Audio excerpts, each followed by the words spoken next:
Kala itu langit Jakarta membara, ribuan mahasiswa tumpah ruah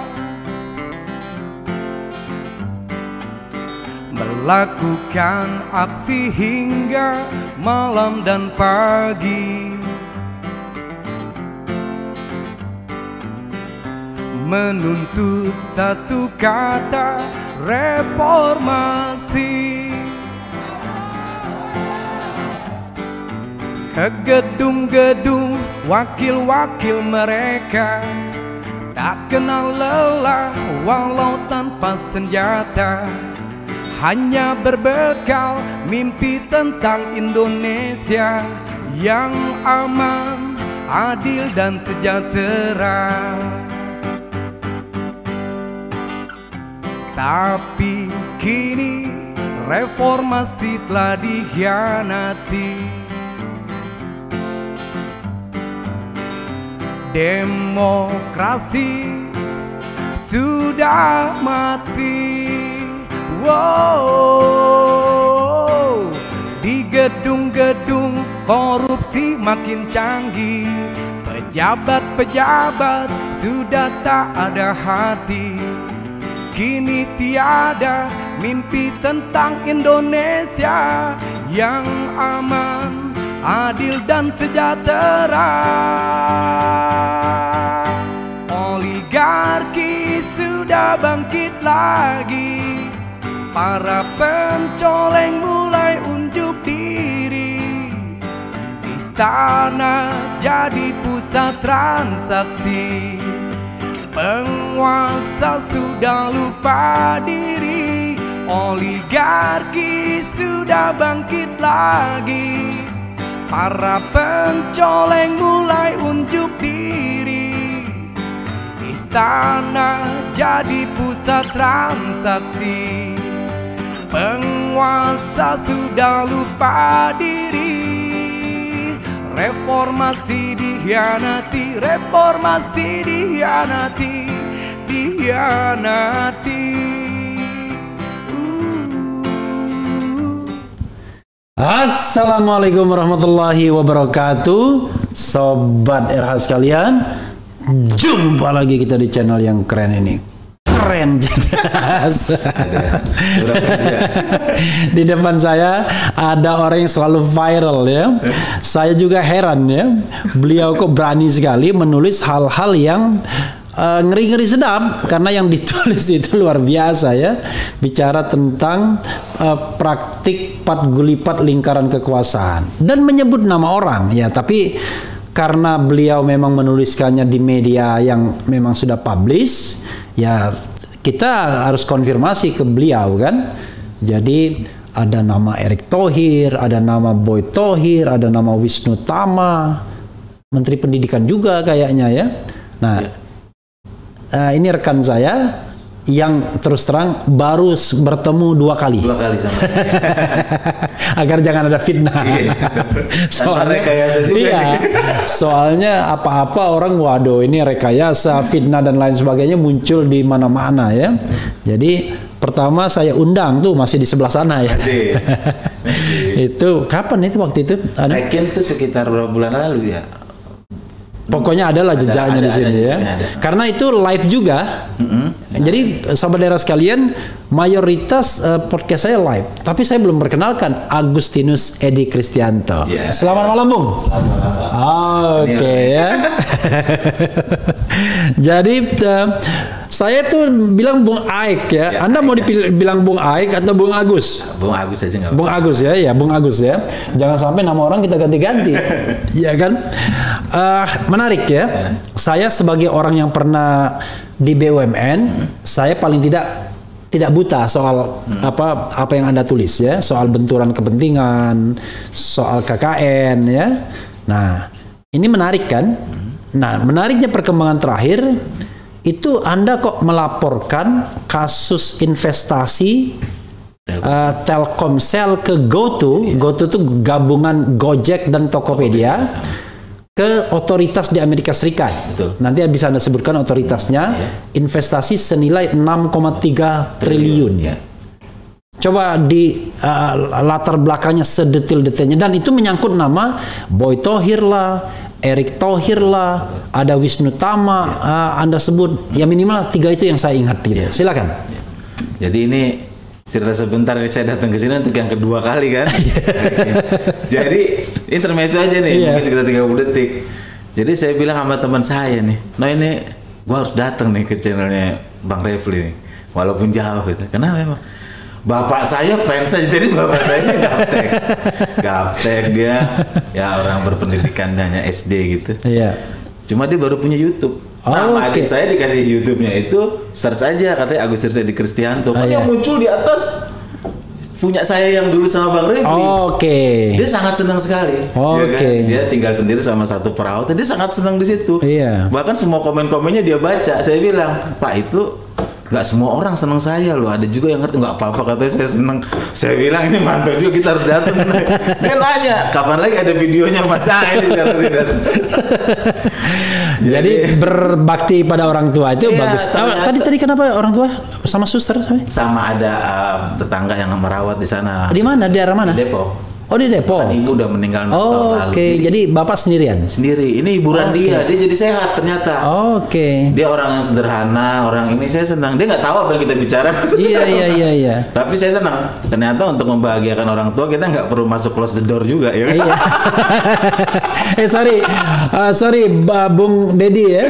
Jadi tidak perlu close the door ya kan. Karena belum tentu juga kalau close the door berani yang beginian. Jadi itu konteks. Jadi saya senang bisa ada di sini ya kan. Jadi mungkin nanti bapak saya juga bisa tonton, dia bangga sekali ya. Sebenarnya kalau bapaknya ada YouTube-nya, kan ini kan live streaming. Kan bisa langsung nonton. Dia pokoknya ada rekaman. Pokoknya menurut dia YouTube itu isinya anaknya. Oh gitu. Anaknya ngomong tentang kritik Jokowi dan poinnya bagus dia. Iya. Jangan pernah nggak jujur gitu. Kalau kamu ngomong terus kamu dirangkul, kamu selesai Le. Dia ngomong gitu. Terus dia biasa, ngomong gini, waktu Natal lalu tuh, saya dengar ada kabar katanya ada jabat atau orang kuat yang bernafsu katanya memiskinkan saya ya. Saya senang bapak saya itu orang yang hidupnya, saya banyak belajar tokoh yang saya kagumi juga. Katanya saya mau dimiskinkan. Dia simple melihatnya dari sudut pandang dia. Jadi bapak saya ini 30 tahun dia hanya pensiunan satpam pabrik obat.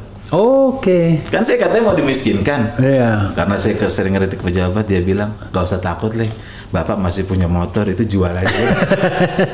Jadi, itu sebetulnya sedih sekali jadi warga negara Indonesia ya.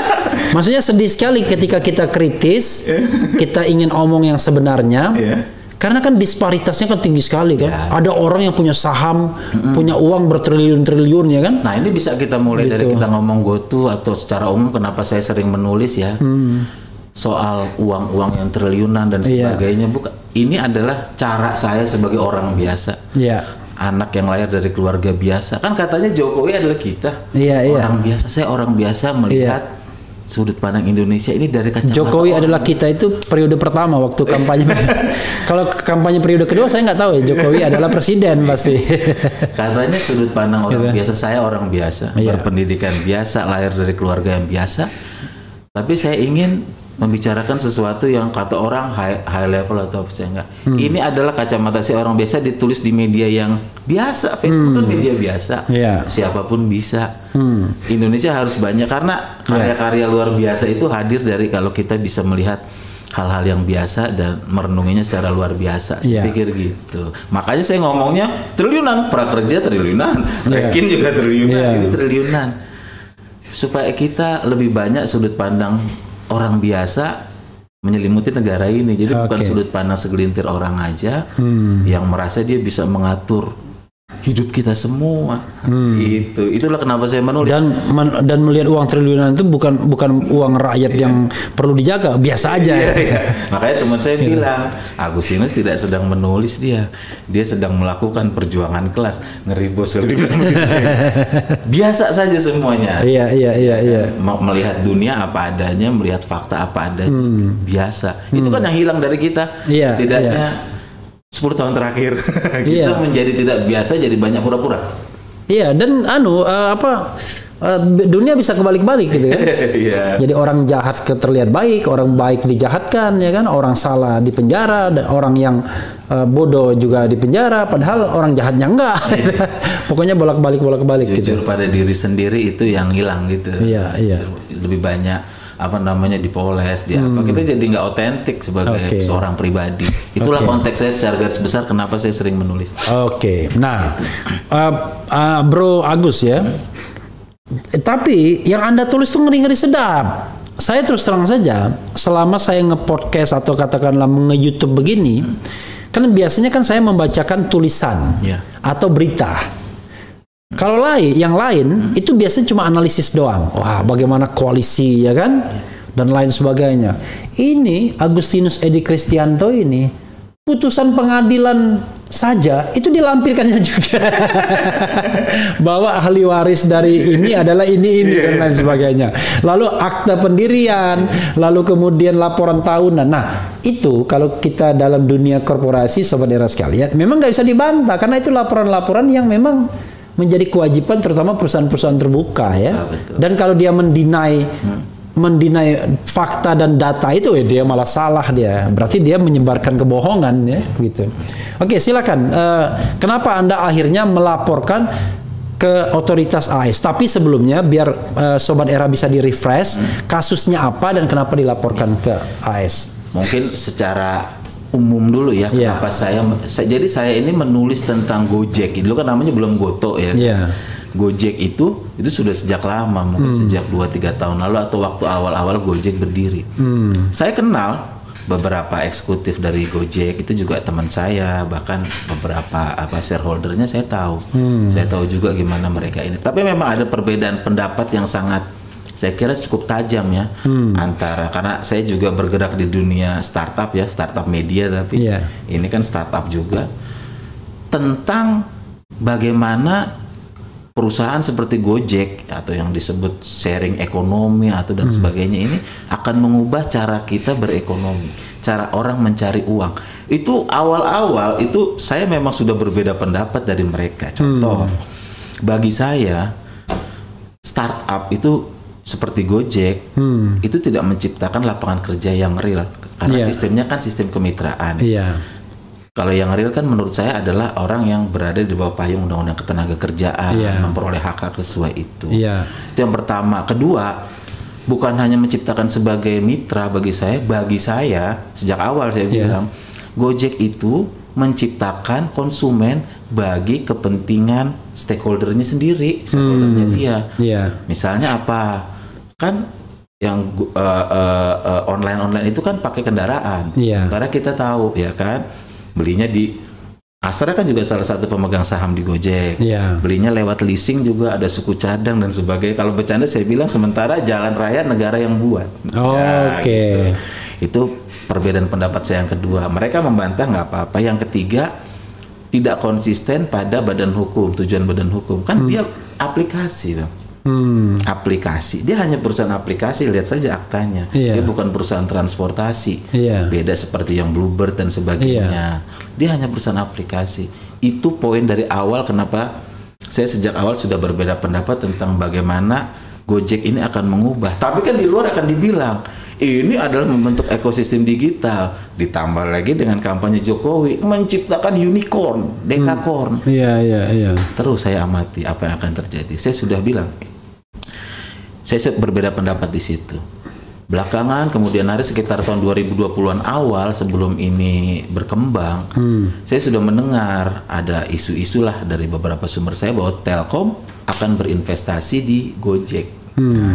Saya mendengar itu Telkom. Waduh, saya bilang makin perbedaan pendapat tuh makin tajam dong. Saya mulailah mengkritisi itu. Karena dasarnya apa berinvestasi di sana. Itu belum, waktu itu hanya sekilas saja saya. Baru kemudian muncullah laporan keuangan itu. Ternyata pada tanggal 16 November 2020 ya kan terjadi perjanjian convertible bond itu, konversi saham antara Gojek, PT Aplikasi Karya Anak Bangsa, dan Telkomsel, anak perusahaan Telkom, berupa konversi saham tanpa bunga tenor 3 tahun nilainya 150 juta dolar, atau setara kalau di bukunya itu 2,1 T. Wah, makin dong merasa ini harus saya terus pantau gitu loh, karena konversinya ini nanti kasih duit 100, kasarnya kasih duit 2,1 T, tenornya 3 tahun tanpa bunga, ya kan, nanti dikonversi jadi sahamnya Gojek kan gitu. Iya. Nah, berikut 16 November 2020 terus terjadi tuh 18 Mei 2021 itu kan. Ternyata selain perjanjian CB tadi, convertible bond, itu juga ada perjanjian berupa opsi beli saham. Jadi nilainya adalah 4,2 T atau 300 juta dolar. Jadi Telkomsel memiliki hak untuk membeli saham PT Aplikasi Karya Anak Bangsa di harga, kalau kita lihat bukunya harganya sekitar 5 ribuan dolar. Ya kan, 70 sekian juta lah. Kita fokus saja pada nilainya 4,2 triliun. Saya hitung dong, berarti totalnya kan 4,2 tambah 2,1 6,3. Berarti sudah terjadi transaksi seperti itu.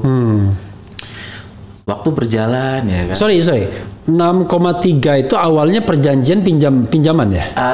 Namanya transaksi convertible bond ya. Apa ya? Pinjaman nanti dikonversikan dengan saham. Oke, jadi pinjaman tapi bisa convertible ya, ke bond. Oke, jadi bisa di apa istilahnya? Dikonversikan saham. Oke. Saya sudah mulai kencang. Waktu itu saya bilang common sense saja. Menteri BUMN-nya adalah Saudara Erick Thohir, ya kan? Komisaris utama GoTo adalah Boy Thohir. Iya. Menteri BUMN. GoTo ini tadi ya, Gojek, Tokopedia sebelum merger kan akhirnya mereka. Common sense saja gitu loh. Menteri BUMN membawakan Telkom sebagai BUMN. Telkom mengendalikan Telkomsel karena 65% sahamnya Telkomsel dimiliki oleh Telkom. Artinya laporan keuangannya Telkomsel terkonsolidasi di situ. Nah, ketika saya mengamati itu, saya juga melihat yang namanya pergerakan kemana Wisnu Tama bergerak. Posisi Wisnu Tama. Saya sudah pantau itu sejak dia waktu itu masih komisaris utamanya Net TV kalau nggak salah ya.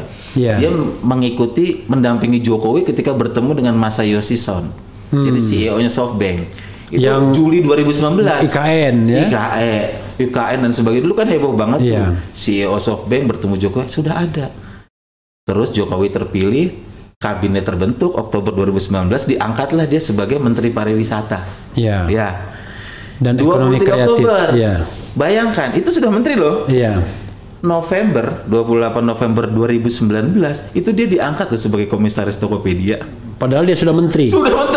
Dan nggak boleh harusnya. Saya ributkan karena itu melanggar Undang-Undang Kementerian Negara. Yang sanksinya harus diberhentikan oleh Presiden. Harusnya November ya. Padahal menteri itu jangankan dia jadi komisaris swasta, dia jadi komisaris BUMN aja nggak boleh. Nggak boleh kan? Cuma didiamkan. Saya waktu itu sudah cerewet. Saya dan Kontan. Waktu itu Kontan jadikan headline juga. Oh, saya nggak tahu itu. Saya diamkan. Oke. Tapi kan kita tahu semua. Saya amati baru 14 Desember. Baru Desember 2020 Wisnu Tama di reshuffle. Pertanyaan saya, kemana setelah ini? Februari 2021 dia jadi komisaris utama Telkomsel. Ya kan? Dan berikutnya kita tahu dia juga menjadi komisarisnya GoTo ya. Pada saat transaksi yang Mei itu terjadi. Oh, dia komisaris utama Telkomsel dan komisaris GoTo. Di mana komisaris utamanya adalah Boy Thohir, kakaknya Erick Thohir. Jadi transaksi itu sudah saya pantau sejak lama, jauh sebelum IPO. Bahkan saya sudah baca laporan keuangan Telkom, saya menghitung. Pertanyaan saya, dia akan nilai berapa sih Tokopedia ini? Karena nggak gampang, karena dia suntiknya sudah banyak. Tapi poin pertama yang saya mau ngomong, selalu setiap tulisan saya adalah saya berminat sama good governance. Soal afiliasi dan benturan kepentingan. Common sense saja. Orang tahu dia kakak beradik. Kakaknya ini, itu juga yang saya laporkan di SEC. Ini kaitannya dengan SEC. SEC itu apa? Komisi Security Exchange, Otoritas Bursanya Amerika. Oke. Yang ini ya, SEC ini. SEC itu. saya laporkan ke SEC lewat fasilitas TCR online, tips, complaint and referral online. Emang dia prosedurnya begitu. Yeah. Yang kenapa saya melaporkan itu karena Telkom itu dia juga listing di Bursa New York dengan kode saham TLK. Dan saya baca beberapa modul di sana di situsnya SEC. Mereka atau mungkin bursa saham yang kredibel ya, itu sangat-sangat peduli dengan yang namanya afiliasi, benturan kepentingan, insider trading, gitu. Mereka punya aturan yang ketat. Telkom di situ. Kebetulan juga tanggal 9 Mei 2022 saya lihat Telkom sudah memasukkan laporan keuangan untuk kuartal 1 2022 ini, yang mana itu juga mencantumkan adanya investasi Telkomsel ke Gojek ya kan. Berapa jumlahnya? Sama dengan yang itu. 150 juta. Jadi transaksi itu juga dicantumkan. Dilaporkan. Dalam US dollar ya? Ya. Akhirnya ya udah saya laporkan berupa namanya satu transaksi afiliasi. Afiliasi dalam rupa hubungan kekeluargaan antara Menteri BUMN dan Boy Thohir. Jadi nanti silahkan diperiksa. Itu fokus saya yang periksa. Itu dulu. Karena kenapa saya lapor ke SEC? Karena saya lihat OJK tidak ada penindakannya. Terus juga dari bursa itu percaya saja gitu loh. Penjelasan dari Telkom terakhir yang saya omong, yang saya udah tulis tuh katanya tidak ada kesamaan Dewan Komisaris antara emiten dengan Gojek kan gitu.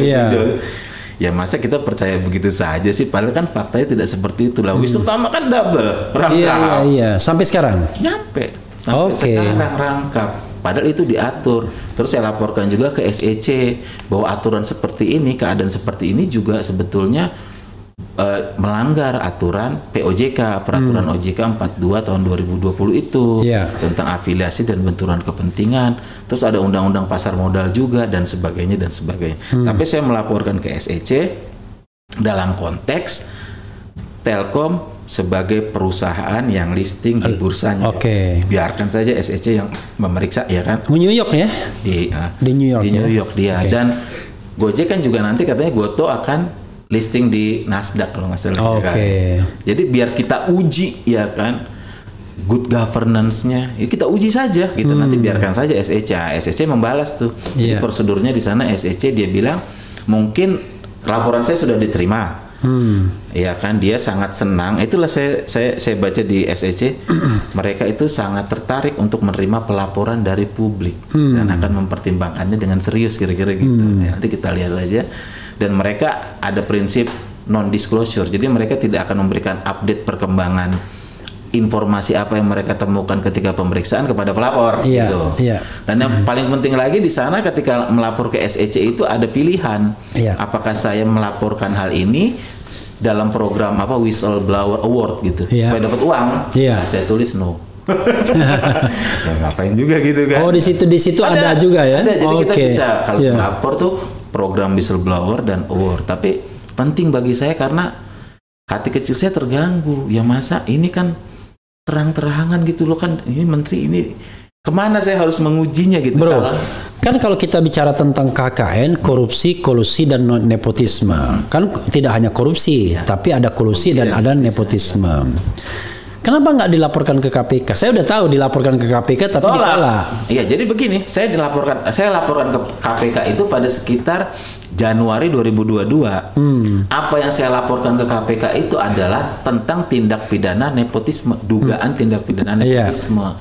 Karena saya lihat di Undang-Undang 28 itu kan Bang Refli, normanya ada. Jadi nepotisme itu normanya masih ada dan pidananya 12 tahun penjara maksimal. Ya kan? Ya, saya lapor KPK. Saya buatkan ya kan laporan dan membawa bukti tentang dugaan nepotisme yang melibatkan ini. Ini kan jelas nih adik kakak. Saya lapor. Pertama orang KPK telepon, katanya laporan saya tidak bisa ditindaklanjuti. Bisa nggak Mas Agus ini cukup sebagai ini, nggak usah pakai tertulis lah. Yang penting, wah gila saya bilang, masa tidak bisa ditindaklanjuti, alasannya apa? Saya kan ikutin ada PP tentang saya masyarakat berpartisipasi, saya buktinya ada. Sampai saya bilang Ini terobosan. Malah ada LL itu, lihat apa lapor. Iya, gitu. katanya lihat, saya lawan, saya lapor, ditolak.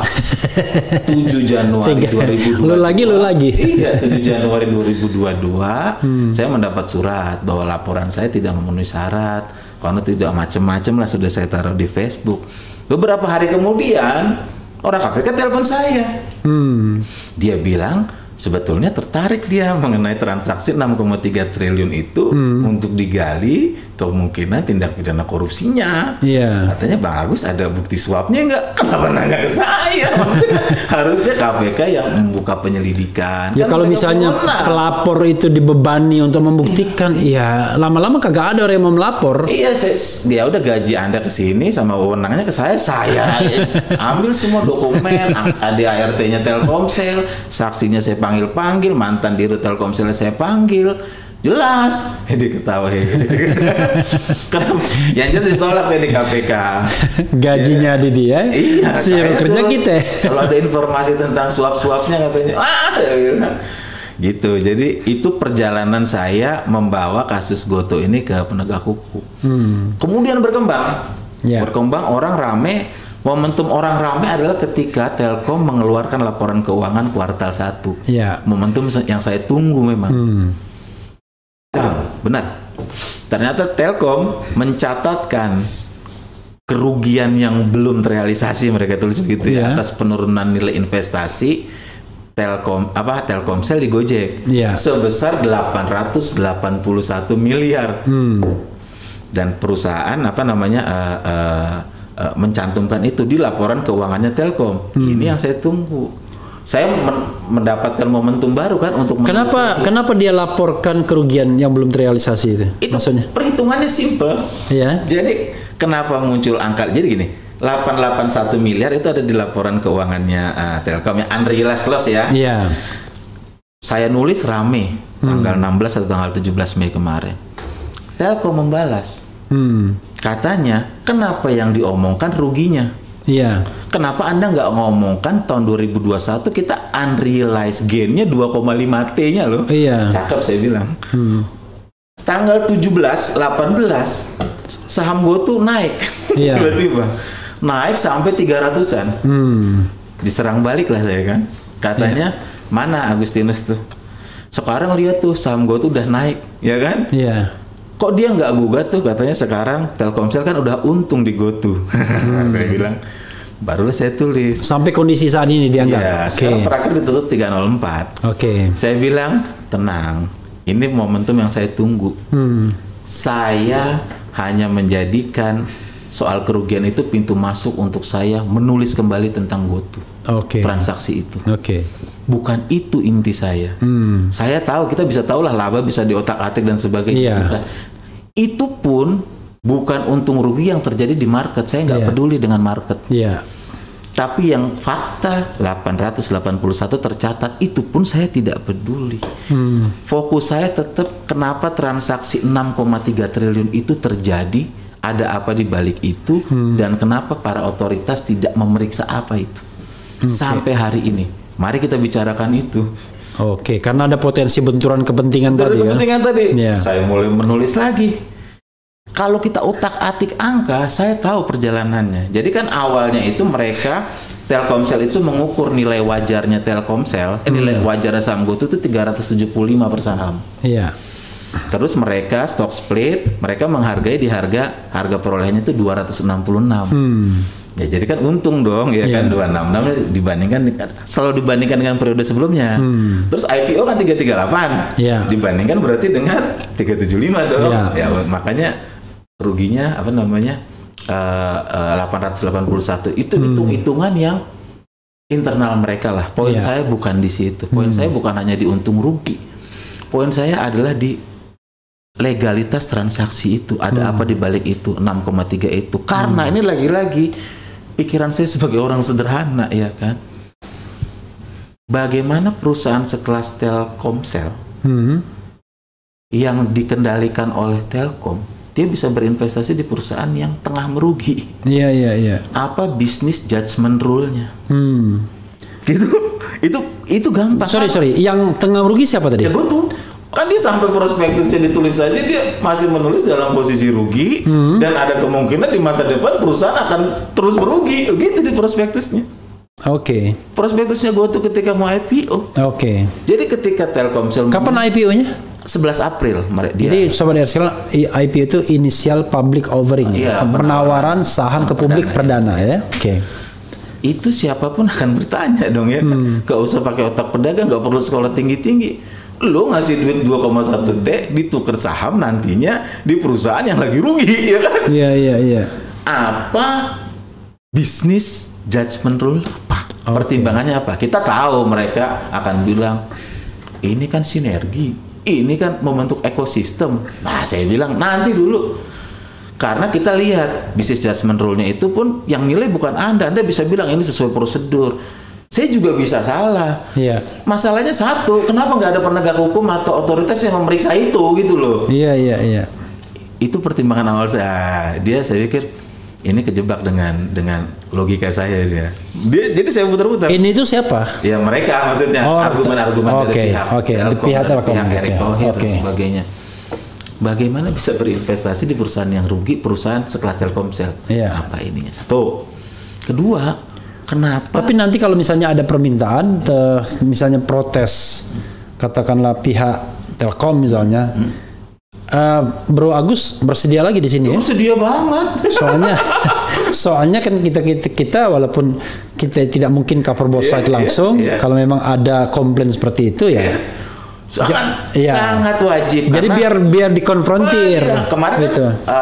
Bang Chandra Hamzah itu juga klarifikasi ke saya. Iya. Karena pada kronologi yang saya buat, saya mencantumkan kantor hukum AHP kan. Iya. AHP itu karena Bono Daru Aji juga sebagai komisaris Telkom. Iya. Dan ketua komite audit gitu. Iya. Nah, belakangan Bang Chandra ngomong ke saya, dia menjelaskan bahwa AHP hanya sebagai konsultan hukum yang mengurusi merger Tokopedia dan GoTo dan proses IPO. Sementara transaksi 6,3 triliun itu bukan gua, bukan kantor gue.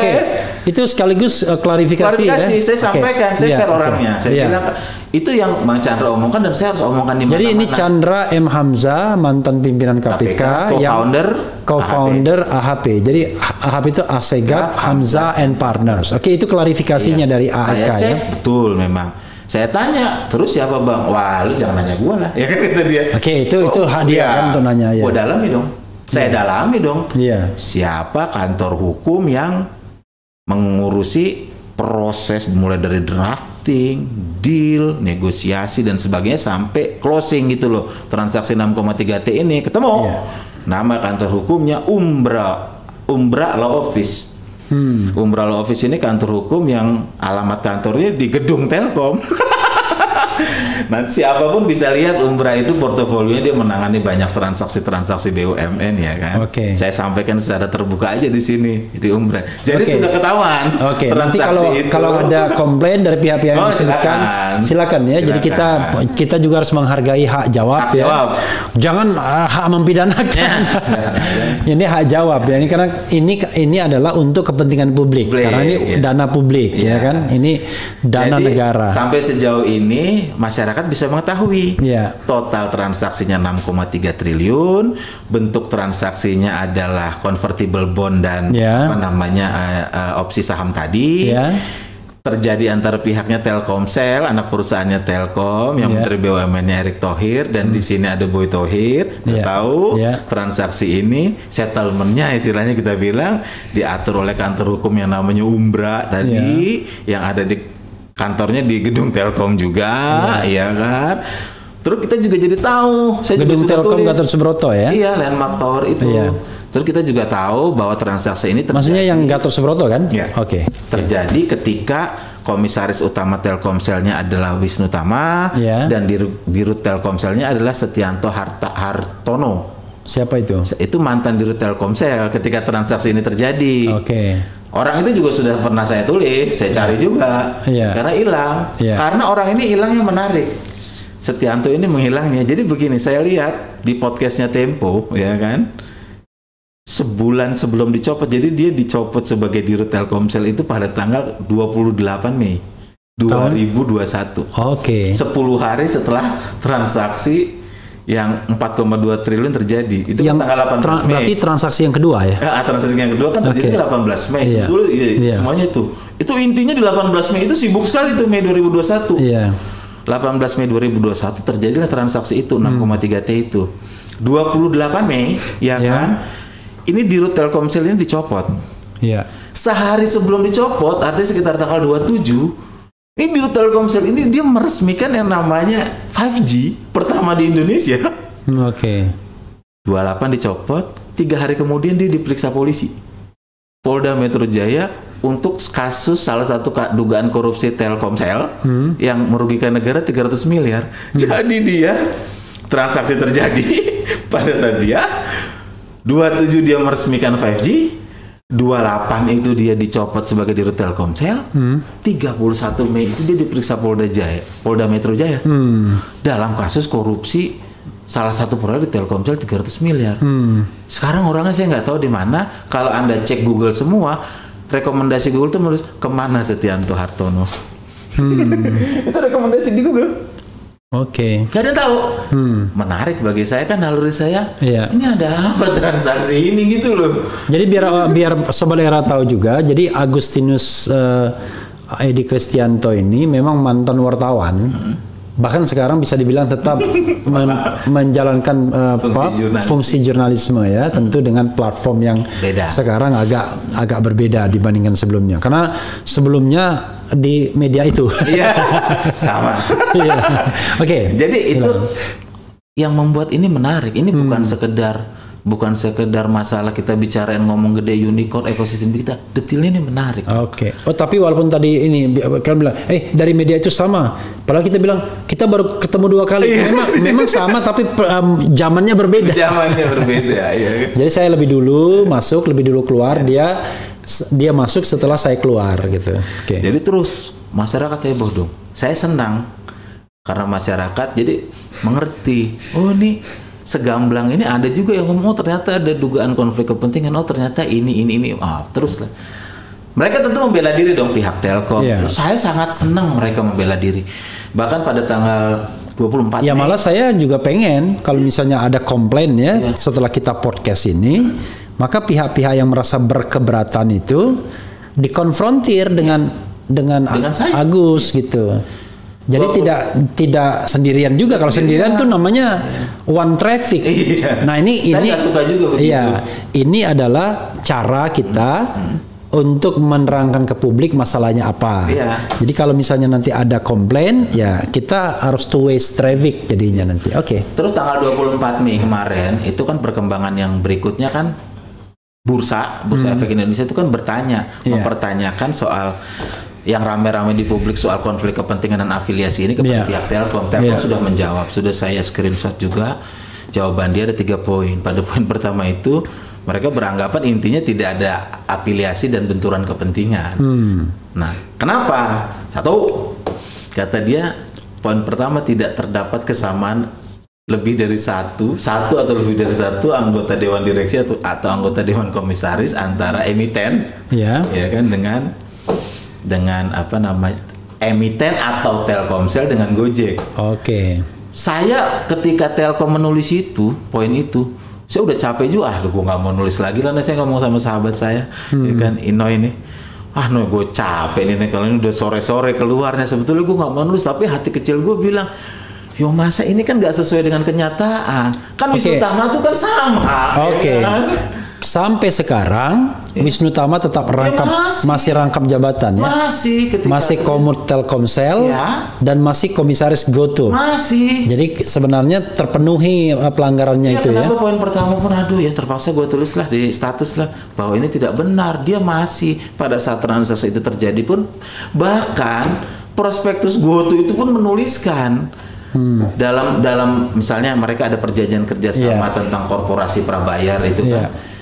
Mereka menyebut sendiri adanya kesamaan anggota dewan komisaris antara Telkomsel dan perusahaan. Dalam hal ini kan mereka yang ngaku sendiri. Kok bisa dibilang tidak gitu loh. Saya sampai mikir loh, ini perusahaan sekelas Telkom loh. Jawaban resmi ke bursa loh. Iya. Akhirnya saya tulis tuh di status saya yang terakhir. Terus berjalan. Nggak banyak serangan balik karena memang faktanya begitu, apa yang mau diserang ya kan? Iya. Memang faktanya memang tidak benar, yang benar adalah ada kesamaan anggota Dewan Komisaris. Ya memang yang susah dibantahnya adalah sesuatu yang faktual. Iya, kita gimana? Agus berbaju hitam nggak bisa dibantah. Nggak bisa dibantah. Oke. Terus ya afiliasi kan saya banyak ngomong, saya tulis tuh, akui saja bahwa ada hubungan afiliasi berupa hubungan kekeluargaan darah. Antara kan nggak bisa bantah kita. Saudara Erick Thohir adalah adiknya, satu. Terus afiliasi karena ada kesamaan anggota Dewan Komisaris itu. Kan itu nggak bisa dibantah. Akui aja, saya bilang ada afiliasi. Nah ini mereka belum ada jawaban nih. Belum saya lihat belum ada jawaban afiliasi. Karena memang saya juga ngerti dalam namanya penegakan hukum pasar modal, selain soal afiliasi juga harus dibuktikan yang ada namanya benturan kepentingan. Benturan kepentingan. Ada afiliasi, ada benturan kepentingan. Ya nanti orang nilai sendirilah. Benturan kepentingan, saya tanya ke beberapa teman-teman yang pernah menjadi pemeriksa di bursa. Orang, apa sih atau sebenarnya apa yang menjadi tolak ukur yang namanya benturan kepentingan? Ini afiliasi saya sudah terbukti nih. Iya. Artinya satu alat bukti sudah terpenuhi. Jadi afiliasi itu hubungan kekeluargaan. Untuk kasus Erick Thohir dan Boy Thohir. Kesamaan anggota Dewan Komisaris untuk kasus Wisnu Tama. Itu afiliasi juga. Dua ya. Paling tidak dua. Iya, jadi itu sudah terpenuhi, nggak bisa dibantah. Jelas. Yang kedua, ya buktikan dong benturan kepentingan. Saya tanya dong kepada teman-teman ya yang mengerti ini. Jadi benturan kepentingan ini konflik of interest kalau bahasa bagaimana kerennya. Cara teknisnya dalam pemeriksaan itu soal benturan kepentingan itu apa tolak ukurnya? Unsur-unsur apa aja harus dipenuhi untuk menyebut bahwa transaksi ini benturan kepentingan gitu loh. Ada teman yang menjawab ya, dia paham tentang bidang pemeriksaan di dunia bursa ya, menyebut bahwa ada pihak yang diuntungkan, memperoleh manfaat. Kita harus buktikan itu ya kan. Makanya di terakhir tulisan saya menulis, ini pertaruhan terakhir saya juga, selain yang laporan ke SEC. Kita lihat nanti salah satu majalah ya kan, edisi pekan ini, dia akan membuka itu, duit 6,3 T itu dipakai apa. Artinya kalau dipakai untuk apa oleh pihak GoTo, akan bisa terlihat ya kan, siapa yang memperoleh manfaat. Siapa yang diuntungkan. Saya sudah komitmen di status saya tidak diunggah di dinding saya, biar pers yang membuka. Nanti kita lihat, Sabtu juga udah keluar edisi digitalnya. Nanti kita lihat grafisnya. Jadi nggak ada ininya, nggak ada bocor-bocorannya di sini. Nanti setelah selesai ini. Karena saya komit ya, karena saya juga pengen mengajak supaya pihak pers itu menjalankan fungsinya secara jujur dan berani. Gitu. Nanti kita lihat, artinya untuk membuktikan afiliasinya terbukti. Ininya apa namanya konflik kepentingannya terbukti juga dalam bentuk ada pihak yang memperoleh manfaat dari uang itu. Ya, nanti kita tunggu aja minggu depan apa yang terjadi kehebohan di negara ini. Tapi saya harus fair. Kalau saya bilang, Telkomsel boleh, Telkom boleh aja ngomong nggak ada afiliasi, nggak ada benturan kepentingan. Tapi kan kita nggak boleh percaya begitu aja. Nah, pemirsa juga boleh tidak percaya kepada apa yang saya ucapkan ini. Karena saya bukan otoritas yang berwenang secara hukum, aturan untuk menentukan bahwa transaksi ini terbukti tidak afiliasi. Ya kita OJK lah. Iya. Kita hanya warga masyarakat. Periksa dong ya kan. Yang concern ya kan. Yang masalahnya ada nggak tanda-tanda dari semua berita yang sudah keluar? OJK mau berkeinginan untuk memeriksa? Nggak ada. Ada nggak tanda-tanda bursa tuh mau memeriksa mendalam? OJK ini ada ini ya, kemarin itu saya dihubungin wartawan. Mau dilantik ya? Iya, soal pelantikan apa? Pelantikannya batal. Saya nggak tahu karena apa tuh. Karena masa jabatannya belum selesai sebenarnya. Itu kita nggak tahu. Maksudnya kalau nggak salah ya, masa jabatannya itu tanggal sekian, tapi mau dipercepat pelantikannya. Loh kok bisa begitu? Biasanya kan sesuai dengan masa jabatan gitu. Kepentingan kita simpel bang. OJK ya periksalah. Untuk buktikan, biar nanti kita awasi sama-sama gitu. Kita boleh tidak percaya pada apa yang dinyatakan Telkom, masyarakat juga boleh tidak percaya karena kita bukan otoritas. Kita warga biasa. Kan saya bilang tadi saya anak orang biasa, melihat dari sudut orang biasa. saya melihat orang-orang yang dalam tanda petik kuat dan luar biasa yang biasanya nyuruh-nyuruh kita gitu, mengatur-ngatur kita, kok bertindak seperti itu. Sudut pandang orang biasa itu. Iya. Periksa dong, kalau nggak diperiksa kita kemana lagi Bang? Iya. Nah, kalau ke SEC kan dia otoritas yang TLK ya. Nanti dia ada hukum acaranya sendiri, kita nggak tahu lah. Saya bilang tunggu saja. Dan ini kan parahnya nggak ada yang bicara. Sampai terakhir saya juga bilang, secara politik, ya presidennya ya diam aja. Presidennya diam aja. Ini adalah kesekian kalinya saya bicara tentang mengkritik kebijakan Jokowi, mulai dari prakerja dan sebagainya, yang diduga melibatkan para pembantunya. Sampai saya tiba pada kesimpulan problem bangsa ini memang etika, nggak punya etika gitu. Padahal ekonomi yang bagus, bangsa yang dahsyat harus dibangun di atas moral dan etika. Etika itu yang nggak ada. Jadi kita mau bangun bandara sebanyak apapun, infrastruktur sebanyak apapun, dan itu harusnya selesai dengan revolusi mental ya. Iya, ini nggak selesai. Tapi saudara sekalian, ya ini persoalan terbesar ya. Nanti kita tidak tahu kehebohan apa lagi ya. Tetapi intinya adalah ya tadi fenomenanya adalah masyarakat yang mengkontrol atau mengontrol kekuasaan itu justru memiliki konsekuensi. Sementara orang-orang yang betul-betul ngambil uang negaranya itu bisa bebas begitu aja. Ya, nanti kita lihat. Ini penting sekali untuk minggu depan ya. Setidaknya kan terbitnya Senin ya si majalah itu ya. Kita pelototin sama-sama. Kalau majalah itu nggak usah dibilang lagi, majalah itu pasti Tempo. Soalnya tidak ada lagi majalah yang punya dedikasi untuk investigasi dan lain sebagainya. Saya ada infonya, saya sudah ada bahannya ya kan, tapi saya mau ada partisipasi yang lebih luas dari masyarakat, dari pers untuk menunjukkan. Oh, tapi jangan-jangan gara-gara omongan kita diborong jangan-jangan. Iya, nanti kan ada saya. Pernah terjadi. Oke, ada satu hal Bung Agus ya. Kan di dalam tulisan itu Anda menyebutkan mengenai saham dari Boy Thohir sebesar 1 miliar. Betul. Dengan harga 1 rupiah. Ya.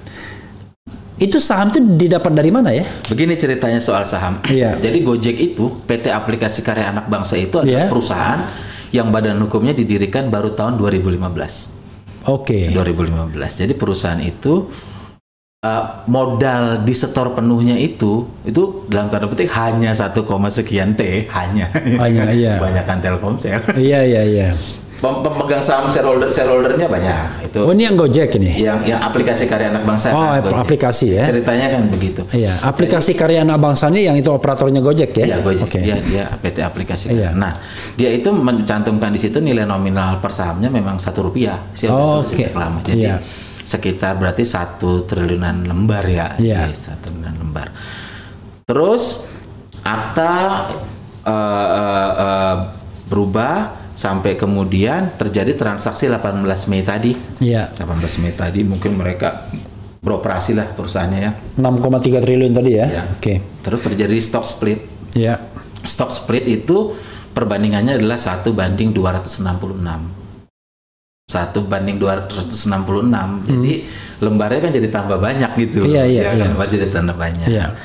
Nah, Telkomsel itu masuk itu di harga per lembarnya itu 5.000 sekian dolar, 72 juta waktu itu. Sekian lembarnya? Ya, 5.000 dolar. Ya, jadi dia masuk sebelum stock split. Jadi gini ngitungnya. Jadi dia masuk, ini agak teknis mungkin semua. Saya simpel aja. 5.000 dia masuk, dia dapat 89.000 sekian lembar saham di PT Aplikasi Karya Anak Bangsa, Telkomsel. Terus terjadi stock split. Nah, stock split yang didaftarkan oleh pihak PT Akap ini ke Kemenkumham itu 266 per lembar. Nah, artinya setelah stock split berarti jumlah sahamnya si Telkomsel kan jadi banyak tuh, jadi tambah menjadi 27 miliar lembar. Ya simpel aja, kita mau tahu per lembarnya berapa ya bagi aja 6,3 dibagi 27 miliar lembar, 6,3 triliun dibagi 27 miliar lembar ya hasilnya 266.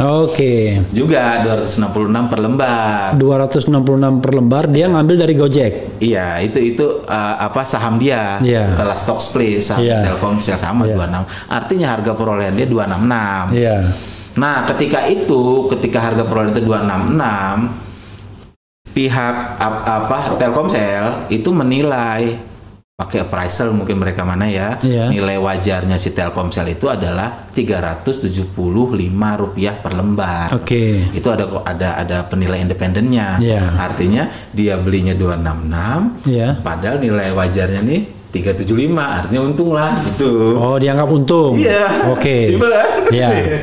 Nah, jadi ketika harga IPO-nya itu 338, berarti kan turun tuh dari 375 jadi 338. Berarti kan untungnya kurang juga. Gitu. Untungnya berkurang tapi masih untung. Pokoknya acuannya 266 itu. Pertanyaannya di mana Boy Thohir masuk? Itu. Jadi sampai transaksi itu terjadi, posisi Garibaldi Thohir di PT Aplikasi Garibaldi itu Boy Thohir ya. Itu hanya sebagai pengurus perusahaan. Dalam hal ini adalah presiden komisaris. Sampai 18 Mei. Nama Boy Thohir itu muncul sebagai pemegang 1 miliar sekian lembar saham di PT Akap itu pada akta November 2021. Itu fakta, nggak bisa dibantah. Jadi ketika November 2021, dia sudah menjadi pemegang 1 miliar lembar saham PT Akap, GoTo ya berarti ya, dan sekaligus presiden komisaris. Enggak, PT Akap itu GoTo ya? GoTo. Oh jadi sorry. Kalau Gojek saja apa namanya? PT Aplikasi Karya Anak Bangsa. Karya Bangsa. Kemudian kalau Tokopedia dengan Tokopedia kan, jadi PT Gojek Tokopedia lah gitu. Lalu kan Boy Thohir kan bawa saham dari Akap kan? Nah, lalu di GoTo-nya gimana? Dari saham akhirnya ini di PT sahamnya Akap ya. Akap. Nah itu memang ada perubahan tuh, ada PT Aplikasi Karya Anak Bangsa, ada PT Gojek Tokopedia dan sebagainya, ada PT Dompet Karya Anak Bangsa dan sebagainya. Dompet Karya Anak Bangsa itu GoPay, itu perusahaan yang dikendalikan oleh PT Aplikasi Karya Anak Bangsa. Dan itu memang banyak PT-nya, badan hukumnya mereka banyak. Kita sebaiknya tidak masuk ke situ karena itu urusan itu akan sangat rumit sekali pengaturannya. Kita fokus follow the money-nya aja. 6,3 ini masuk kemana gitu loh. 6,3-nya Telkomsel ini dipakai apa? Lalu yang saham yang katanya Boy Thohir untung itu gimana akhirnya? Akhirnya kan di prospektus diungkapkan sendiri. Di prospektusnya GoTo ya kan. Ketika mau IPO bahwa di situ Boy Thohir adalah presiden komisaris dan pemegang 1 miliar lembar sahamnya. Jadi kayak dikonversi begitu ya? Yang saham Akap lalu ditransfer Saya tidak tahu. Kita lihat faktanya aja. Di akta November begitu, di prospektus diakui sendiri. Makanya ini kita dalam kasus ini. Sekarang kalau di GoTo itu persentase sahamnya bagaimana? Sama dia. Persentase sahamnya memang kecil ya. Enggak, maksudnya persentase saham keseluruhan. Kalau berdasarkan laporan registrasi efek yang 10 Mei itu 81%-nya itu memang saham itu dimiliki oleh perorangan dan badan hukum asing. Yang modal disetor dan penuh 81%. Lalu 19-nya lokal tuh ada dana pensiun juga ada dan sebagainya banyak lah. Komposisi termasuk Telkomsel itu, ini menarik. Telkomsel berdasarkan data terakhir dia tidak disebutkan Telkomsel langsung, termasuk tidak disebutkan Nadiem Makarim ya. Itu kan ada. Mereka tulis aja lain-lain di bawah 5%. Jadi Telkomsel itu di bawah 5%. Jadi 6,3 triliun itu di bawah 5%. Dikonversinya. Jadi kalau ini cara menghitungnya Gojek ya, menghitungnya GoTo soal duit 6,3 ini begini. Jadi dalam prospektusnya mereka mengatakan memang mereka memperoleh pinjaman utang ya kan. Jadi rasio utang mereka meningkat akibat adanya pinjaman dari Telkomsel yang nilainya adalah 150 juta tadi 2,1 T berarti ya. Dan 300 juta tadi 4,2. Tapi pada periode pada 18 Mei 2021 Perseroan telah melunasi pinjaman itu karena kan sudah dikonversi jadi saham. Iya. Jadi mereka sudah melunasi pinjaman. Jadi GoTo sudah melunasi pinjaman dari Telkomsel. Karena udah jadi kertas kan? Karena settlementnya itu dikonversi sebagai saham. Yang besarnya di bawah 5% lain-lain tadi. I see. Yang nanti mereka udah mengumumkan lagi tuh beberapa waktu ke depan mereka mau private placement tuh, ya kan? Nanti akan berkonsekuensi delusi lagi tuh. Kita nggak tahu cara mainnya. Kembali lagi kita fokus pada 6,3T tadi. Oke. Dan cara berpikir, follow the money ya. Cara berpikir orang biasa seperti saya orang biasa, saya nggak peduli orang anggap saya apa. Cuma satu, kok bisa BUMN, NKRI berinvestasi di perusahaan yang tengah merugi. Tuh. Terus yang kedua, kok bisa uang itu dikonversi menjadi saham di perusahaan yang sampai hari ini masih merugi? Oke. Iya kan? Iya. Yang ketiga, maksudnya mau dikonversi sebagai saham gitu ya? Merugi. Ini apa pertimbangannya gitu? Iya. Ya. Terus yang ketiga, apa benar dalam posisi afiliasi seperti itu tidak terjadi hal-hal yang sifatnya intervensi? Kenapa lo nggak kasih 6,3-nya ke misalnya ke Maxim misalnya, yang bukan ininya Boy Thohir, atau misalnya ke perusahaan yang sejenis lain, atau startup saya lah misalnya, oh enggak, itu kan pertanyaan-pertanyaan yang ini. Terus kemana itu di Telkomsel itu? Kan harusnya dia bertanggungjawabkan. Terus kenapa itu Wisnu Tama kok bisa ada double? Iya. Artinya dia ada di pihak sini, ada di pihak sini. Di pihak Telkomsel ikut dalam memutuskan, menyetujui investasi 6,3 itu.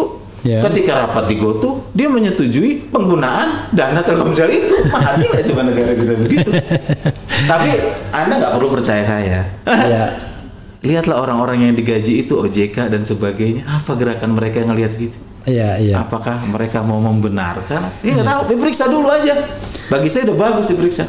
Ya, jadi saudara sekalian ya, kalau melihat seperti ini ya kita objektif saja. Makanya saya nggak mau tanya motifnya apa. Pokoknya fakta yang disidangkan kita telaah ya kan. Dan otoritas juga bertindak kalau seandainya memang ditemukan adanya ya tadi benturan kepentingan ya kan, transaksi terafiliasi ya kan, dan lebih dari itu mungkin tindak pidana ya. Ada presidennya lah minimal ada ngomong gitu loh, bersih-bersih BUMN, jangan ada transaksi yang afiliasi, lindung jangan jadikan, ada yang ngomong begitu. Ini nggak ada bang, sampai hari ini. Gimana nggak kita makin curiga gitu loh, ada apa di balik ini? Tidak ada. Yang ada adalah bantahan-bantahan di medsos saja. Oke. Gitu. Bung Agus, coba kita lihat komentar ya. Mudah-mudahan memang ini sedikit complicated tapi sederhana sih sesungguhnya ya. Bahwa ada investasi Telkomsel ke GoTo ya kan. Sebesar kurang lebih ya kan 6,3 triliun. Nah, investasi ini kemudian dikonversi sebagai saham, ya kan? Sahamnya besarannya di bawah 5% masuk dan lain-lain. Masalahnya adalah why, ya kan? Kenapa harus tanam duit 6,3% ke GoTo? Dan uang itu buat siapa yang diuntungkan dan lain. Jadi follow the money 6,3 triliun itu ya. Kalau enggak, jadi kita kehilangan arah. Ya kita nggak usah pusing-pusing soal macam-macam, tapi follow the money-nya. Karena kalau kita bicara benturan kepentingan dan ada pihak yang diuntungkan, kita nggak usah bicara tentang prospek perusahaan lagi. Ini berarti transaksi yang memang ada konflik of interest-nya. Saudara sekalian, saya akan baca beberapa ya. Dan seperti biasanya, kalau kita ngomong begini, ya kan, itu banyak pro dan kontranya, kira-kira begitu. Dari orang yang paham sampai orang yang nggak paham. Pokoknya yang penting kalau Agus atau Refli yang ngomong, sikat dulu, kira-kira gitu ya. Oke ya. Oke.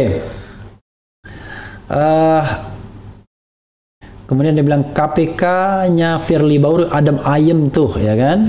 Ada yang bilang keren, cadas ya. Sepertinya memang presidensial threshold 0% menjadi solusi untuk menentukan sarang oligarki.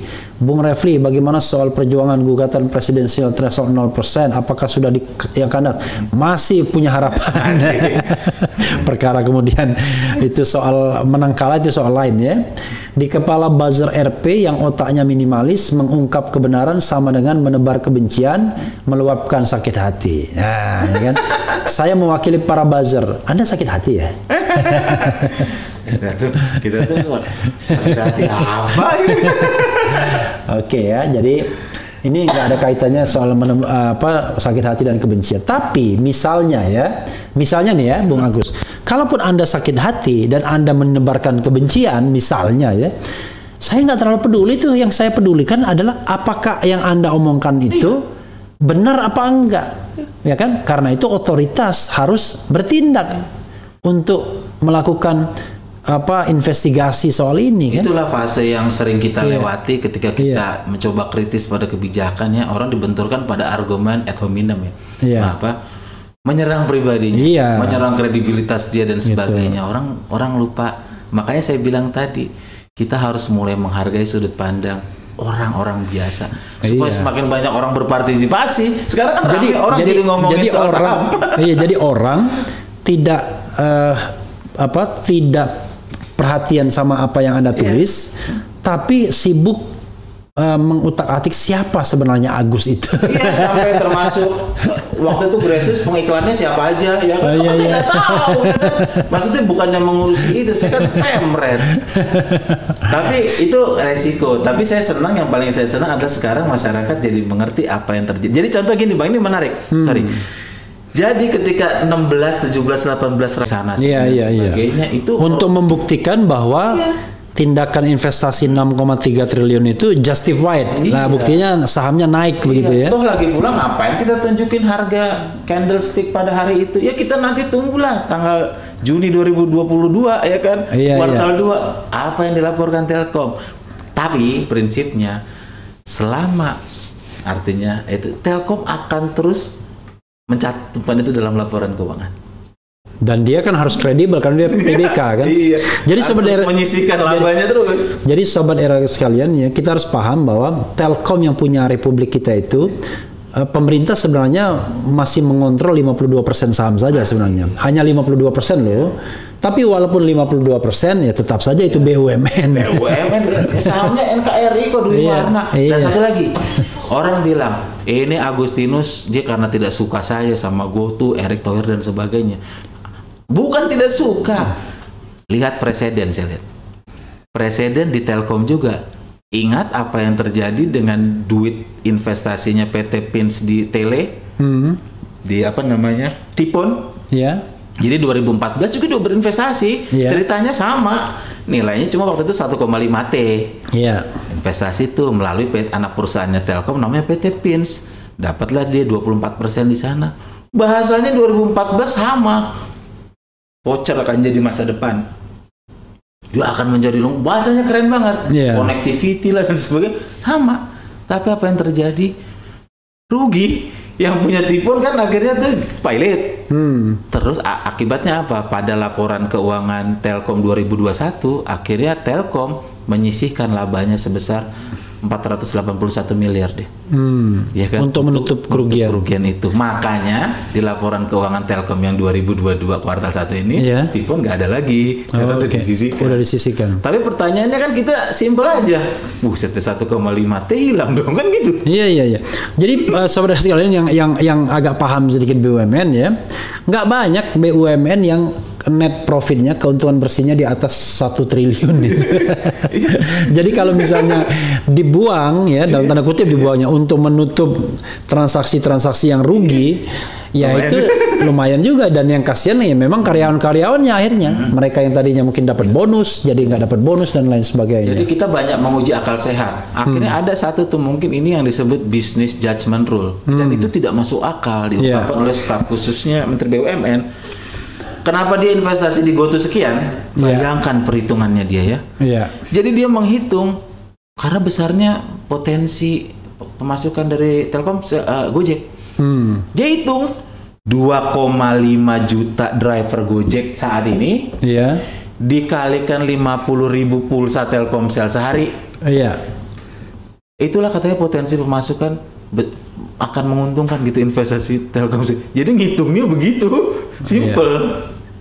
Saya udah aneh nih negara ya, nih. tapi terlepas dia menghitungnya seperti apa kan, sebenarnya kan fokus kita lagi-lagi adalah transaksi benturan kepentingan itu, ya follow the money-nya, ya kan. Jadi ini karena kalau soal prospek-prospek ke depan kita kan nggak ngerti kan, nggak tahu, bisa untung bisa rugi, tapi dalam kerangka good corporate governance dan good governance kita ya tadi follow the money yang 6,3 triliun. Jadi hulu dan hilirnya, ya why pilihannya ke sana, uangnya dan lain sebagainya, siapa yang diuntungkan dan lain sebagainya. Dan ingat, menghitung kerugian tuh bukan hanya naik samar, bukan. Ingat presiden kasus Jiwasraya.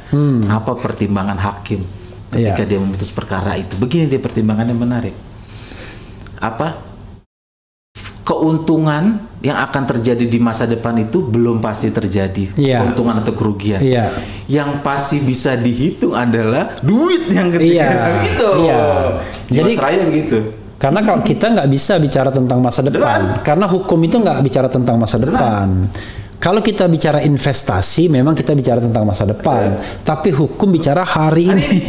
Itulah yang bisa dihitung kerugiannya secara pasti oleh siapa? Ya BPK nanti hitung. Jadi kita harus paham ya. Jadi beda antara pendekatan investasi sama pendekatan hukum. Ya pokoknya intinya kalau pendekatan hukum itu ya lo makan duitnya nggak kira-kira gitu aja kalau orang bahasa mungkin sekarang premannya. bilang Bang, ya nanti itu kan Agus ngomong aja, tapi ingat hari ini ada kejadian kartu prakerja yang pernah saya gugat juga, saya masalahin, nggak ada kerugian negara dan sebagainya. Hari ini BPK mengeluarkan audit itu ada tuh duga indikasi.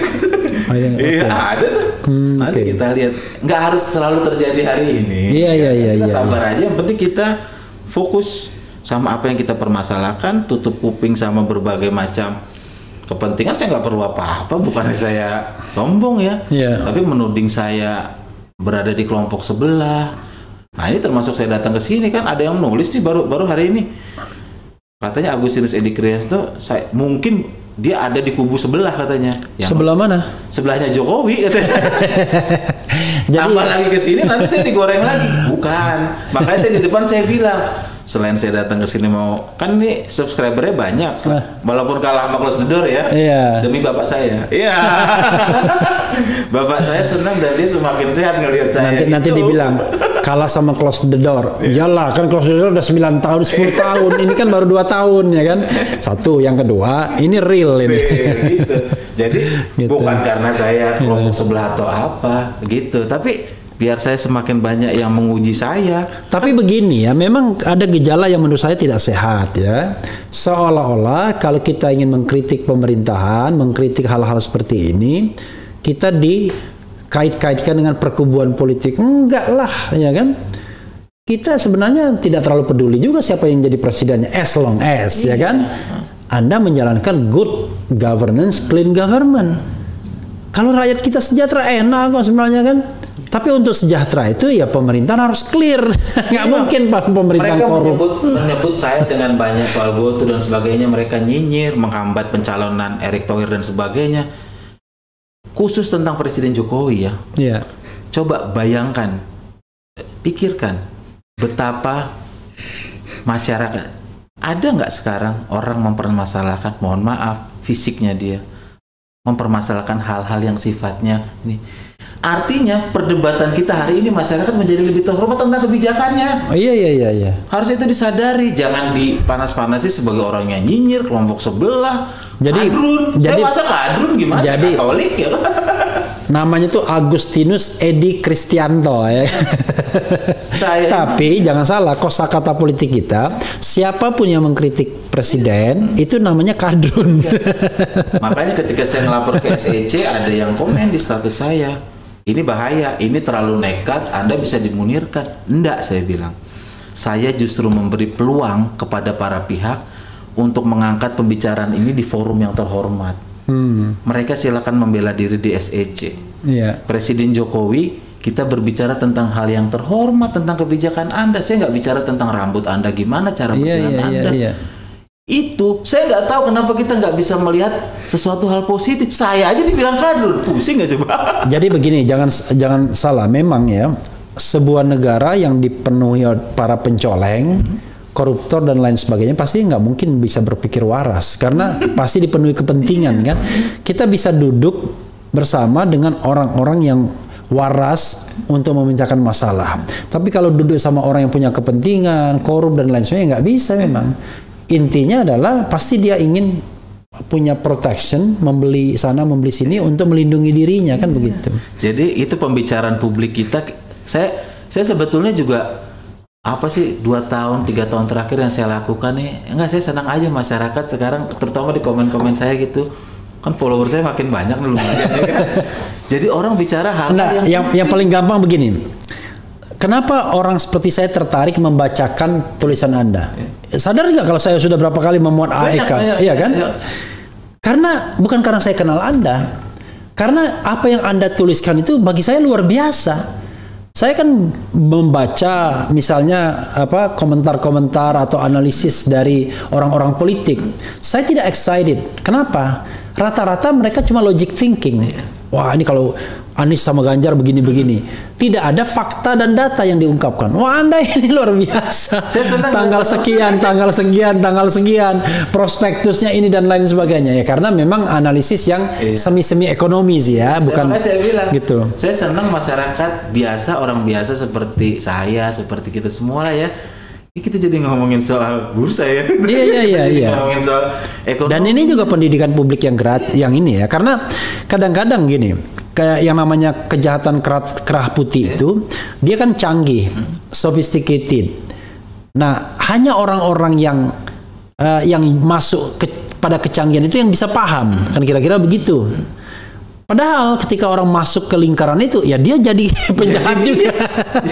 Karena itu yang tertinggal adalah ya kita harus mengandalkan orang-orang yang awam, nggak punya kepentingan, nggak juga berpikir tentang kekayaan, hanya ingin melihat negara ini benar, dan kemudian ada misalnya kalau presidennya misalnya mengatakan begini, oh kita dukung ya kan.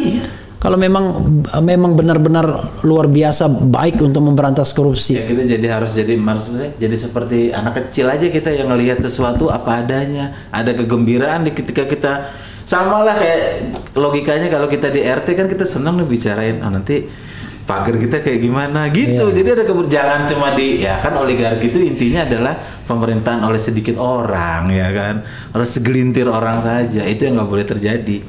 Oke, jadi coba kita bacakan lagi ya. Ada bukan urusan saya kok tanya saya. Itu Jokowi itu. Sorry ya. Saya bangga dianggap kadrun tapi terhina dianggap cebong. Itu nggak ada. Kita nggak ada kaitannya sama cebong kadrun. Yang kita bicarakan adalah sesuatu fenomena. Kalau mau bahasa kerennya adalah tata kelola pemerintahan yang baik. Good governance, clean government. Udahlah, itu aja kita.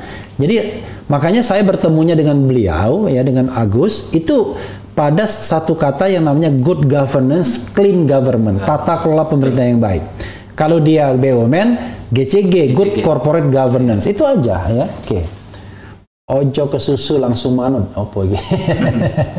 Kemudian wah, ini ada yang nanya apa nama YouTube-nya Bang Agus? Saya cuma di Facebook. Ada Facebook ya, jadi Facebook Agustinus Edi Kristianto. Saya hanya nggak ada di yang lain. Agustinus itu biasa, Edi itu EDY ya, Kristianto biasa juga, nggak Y ya, I ya. EDY. Oke, jadi Agustinus EDY Kristianto. Jadi tinggal di searching aja, install YouTube pasti ada ya. Karena begini. Facebook. Facebook. Sorry, Facebook bukan YouTube, Facebook ya. Mau Kristen, Batak, Chinese, ateis, kalau kritik pemerintah pasti diserang buzzer dan dibilang kadrun, ya kan? Oke. Oh, dibilang nggak apa-apa bang disebut kadrun, kan kadrun itu kader Bung Refli Harun. Saya dibilang Refli kadrun ya, luar biasa ya, kader Refli Harun disebut kadrun jadinya. Ini salah satu kebusukan rezim, jarang yang mengetahui. Terima kasih Mas Agus, saya pinter ya. Jadi gini, kita kan harus objektif ya. Objektifnya begini, saya tidak pernah berpretensi ya sebagai akademisi bahwa saya benar, ya kan? Dan saya juga tidak ingin sobat era sekalian menganggap bahwa Agus pasti benar. Karena itu kebenaran itu harus diuji. Ya kan? Tapi bukan diuji oleh penegak hukum. Diuji oleh masyarakat, ya kan, yang berkeberatan datang ke meja ini, ya kan, kita sama-sama buka data, sama-sama buka fakta, kesalahan Agus di mana, ya kan, yang barangkali kalau dalam konsep Islam itu tabayun, ya kan. Nah, itu saja sebenarnya. Nah, sehingga kita bisa menemukan kebenaran. Nah, hanya orang yang berhati lurus, tulus, ya kan, bersih, nggak punya konflik of interest, yang berani mencari kebenaran.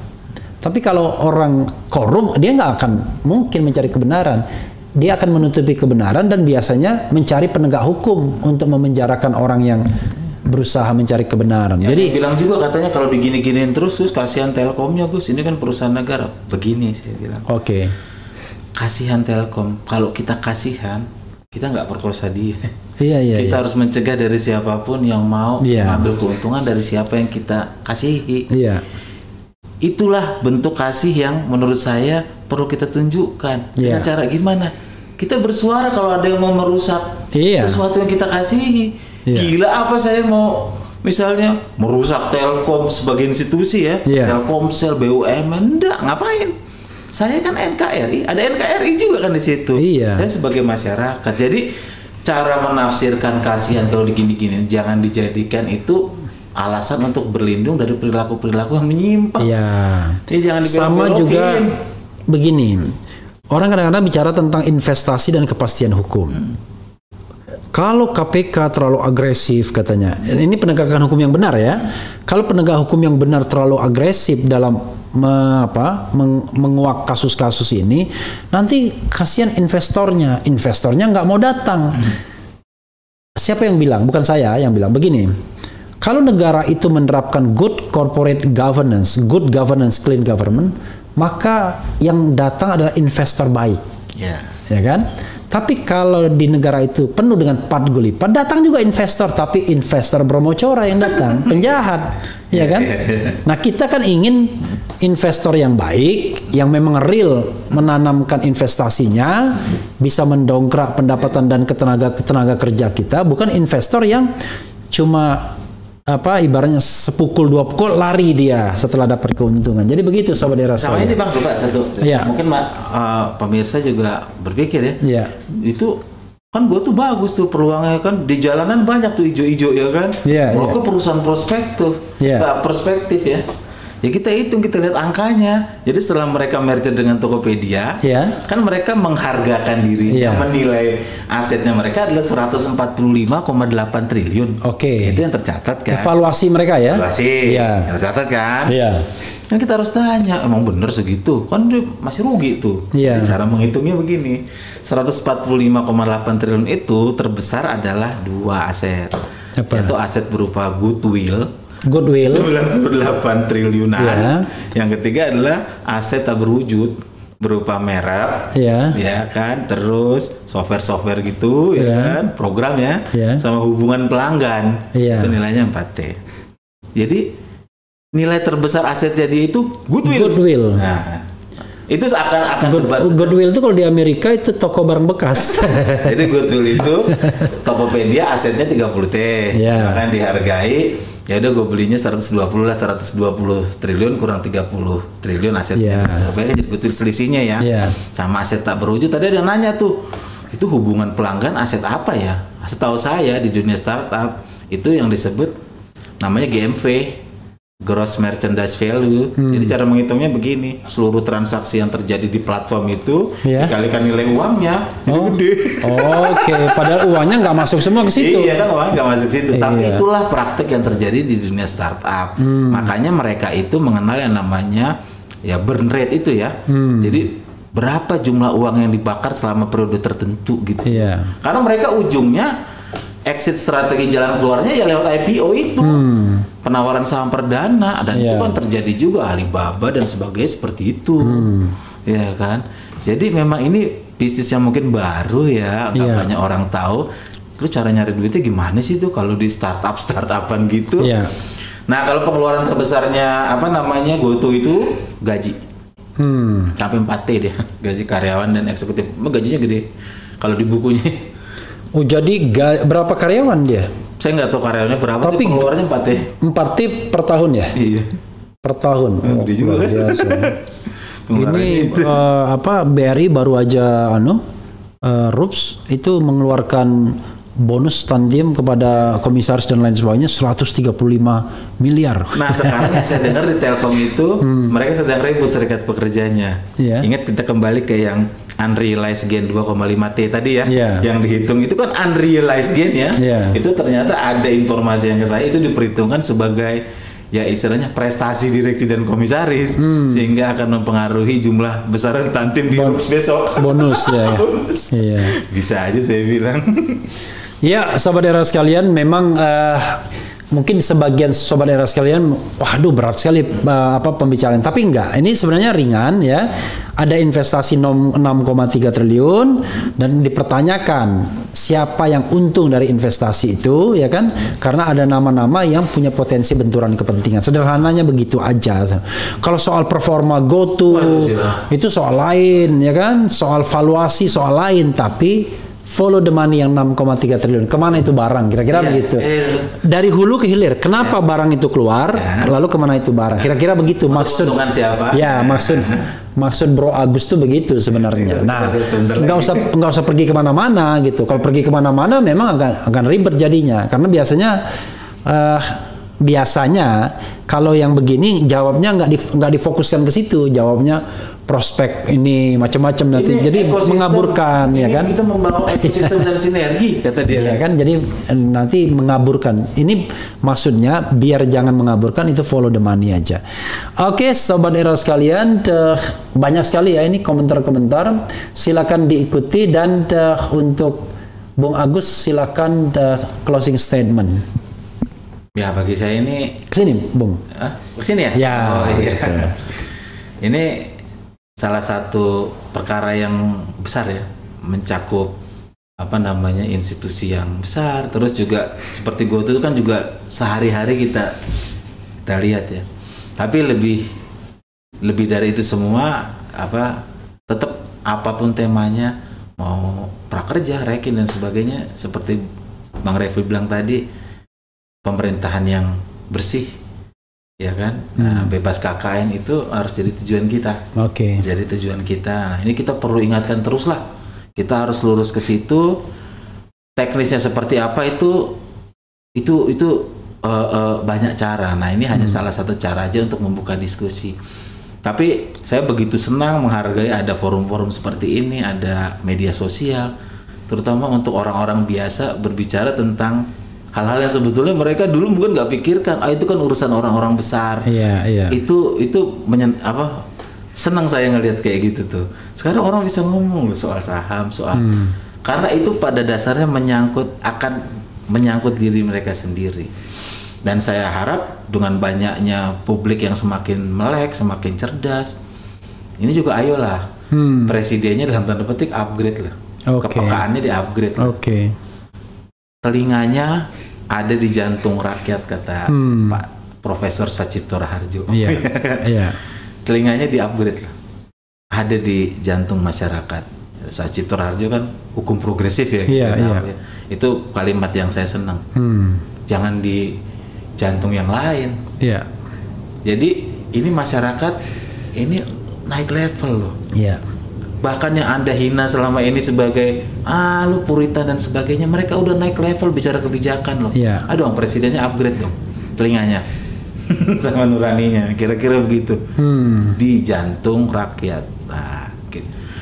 Terima kasih waktunya Bang Refli. Iya, saya juga terima kasih ya kepada Aik ya, kepada Agustinus Edi Kristianto, dan dia tahu sendiri ya, datang ke sini tidak mendapatkan keuntungan apa-apa. Bahkan tambah banyak musuhnya bisa ya kan. Tapi ya sudahlah, kita berserah kepada Sang Pencipta ya, dan dengan keyakinan yang masing-masing, dan kita ingin berbuat baik bagi negara ini. Karena kalau misalnya tidak ada orang yang ngomong tentang korupsi, ya kan, kolusi, nepotisme lagi, kita khawatir negara ini jadi sinking di pelan-pelan karena bocornya makin banyak dan begitu tenggelam kita baru tersadar bahwa negara ini begitu bobroknya ya. Padahal komitmen kita ketika reformasi yang berdarah 24 tahun yang lalu adalah memberantas KKN salah satunya. Sahabat daerah sekalian, sekali lagi terima kasih. Wassalamualaikum warahmatullahi wabarakatuh. Ciao. Ready dong. Oh, yeah. Udah dong. Itu.